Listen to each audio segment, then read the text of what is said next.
La figura de Francisco Franco en la actualidad se ha convertido en una especie de controversia en España durante las últimas décadas debido a la constante propaganda antifranquista por parte de sectores de la izquierda, del PSOE, de agrupaciones filocomunistas e incluso por asociaciones que se hacen llamar democráticas.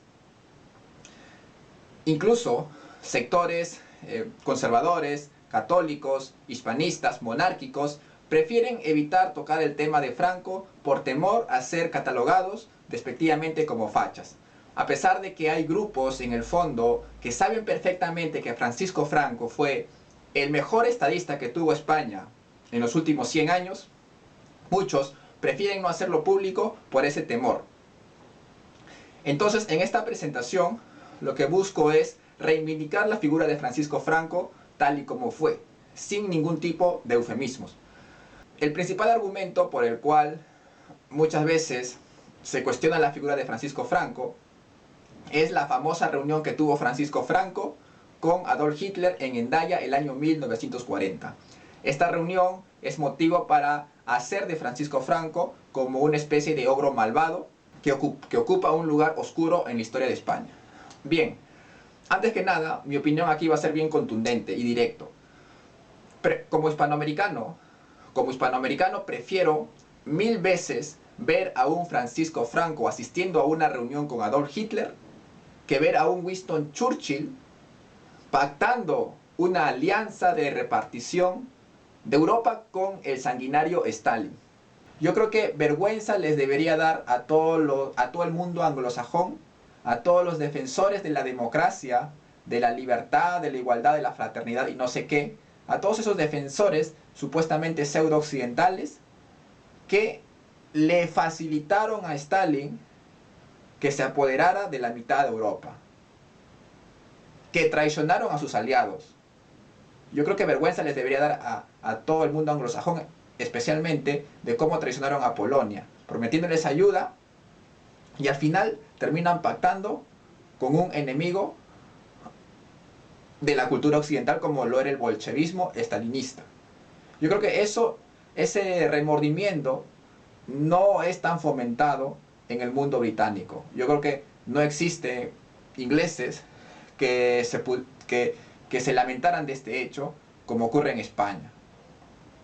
Nuevamente, vergüenza les debería dar a los británicos, a los demócratas, a todos los defensores de la supuesta libertad, de ver a un Churchill pactando una alianza con Stalin. Esa foto sí debería dar vergüenza a todo el mundo anglosajón nuevamente. Se cuestiona mucho que Francisco Franco haya enviado a la División Azul a combatir contra las fuerzas del Ejército Rojo en Krasnivor. Pero es que si hay algo que al día de hoy pocos entienden, es que el verdadero enemigo en aquella época no era el Imperio Británico, no era el Tercer Reich. La verdadera amenaza era el expansionismo de la Unión Soviética. Alguna vez un general George Patton de los Estados Unidos dijo que los aliados habían combatido en el bando equivocado, haciendo referencia que el verdadero enemigo en aquellos tiempos era el expansionismo de la Unión Soviética. Entonces no hay nada por qué avergonzarse de enviar a una división a combatir en una cruzada contra el bolchevismo en el frente oriental. No solamente lo hizo España, lo hicieron muchos de los países de la Europa Oriental que sabían perfectamente y habían sufrido las agresiones de las atrocidades del Ejército Rojo en su expansionismo. Capitán Adrados, ¿por qué se enroló en la División Española de Voluntarios? Para luchar contra el comunismo. Otro punto por el cual se cuestiona a Francisco Franco es que al finalizar la Segunda Guerra Mundial, España acogió a muchos perseguidos militares, dirigentes del Tercer Reich y de altos dirigentes de las fuerzas del eje. En España, Francisco Franco acogió a, por ejemplo, Otto Skorzeny, un militar alemán, recibió a León Degrelle, representante de un movimiento cercano a Adolf Hitler en Bélgica. También recibió a Ante Pavelic, líder de las Ustachas en Croacia, que combatió contra el comunismo en Yugoslavia, y otros dirigentes muy importantes, soldados, que se refugiaron en España para no ser juzgados en esos polémicos y controversiales juicios de Nuremberg. Se le acusa a España de ser colaboracionista. Pero, a ver, España siempre... Franco fue muy contundente. Franco siempre mantuvo la neutralidad en España. Él nunca se supeditó al gobierno del Tercer Reich. Y asimismo tampoco se fue para el otro lado de favorecer intereses anglo-sionistas, anglosajones, de querer convertir las Islas Canarias en una base militar aliada. Franco siempre mantuvo su papel neutral, y eso se demuestra que también cuando hubo muchos judíos que eran perseguidos por la política del Tercer Reich, Franco recibió a muchos judíos. Así como Franco recibía judíos, porque los judíos en su tiempo, bueno, fueron también perseguidos, los alemanes, al finalizar la Segunda Guerra Mundial, se convirtieron en los nuevos perseguidos. Era el papel neutral, lo mismo que hizo el Vaticano. Y a veces también al Vaticano se le acusa de ser colaboracionista por recibir a muchos refugiados. Pero el papel de un país neutro es recibir a tanto los perseguidos políticos de un bando como del otro.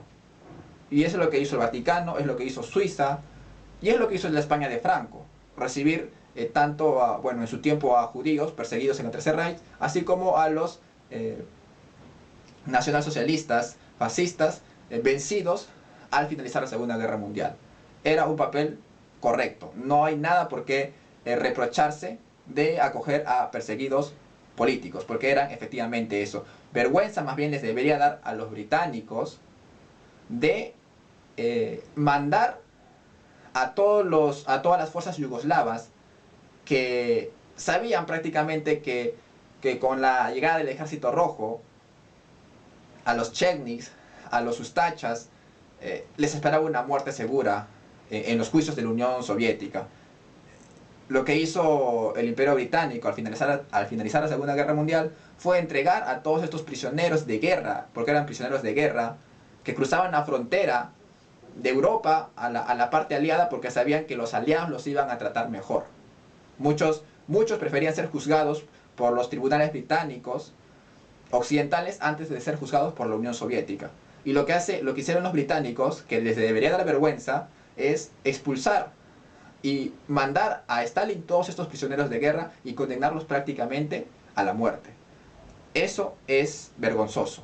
Eso deberíamos recordarle a todo el mundo anglosajón, de cómo enviaron prisioneros de guerra a ser juzgados por el imperio de Stalin.